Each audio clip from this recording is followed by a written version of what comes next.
Hizbullah kembali dilanda duka setelah komandan militer tertingginya Ibrahim Aqil tewas dalam serangan udara Israel di pinggiran selatan Beirut, Lebanon pada Jumat 20 September 2024.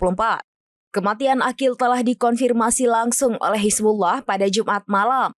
Aqil yang merupakan salah satu pemimpin utama Hizbullah tewas dalam perjalanan menuju Yerusalem, kata kelompok perlawanan itu dikutip dari Anadolu Agency.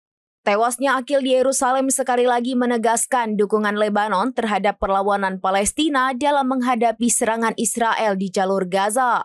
Serangan itu menewaskan sedikitnya 14 orang dan melukai 66 lainnya, di mana 9 korban dalam kondisi kritis menurut Kementerian Kesehatan Lebanon. Secara terpisah, tentara Israel mengkonfirmasi telah membunuh Aqil bersama komandan senior dari pasukan elit Hizbullah, pasukan Radwan. Serangan ini menjadi serangan ketiga oleh Israel di pinggiran selatan sejak gelombang permusuhan dimulai hampir setahun lalu.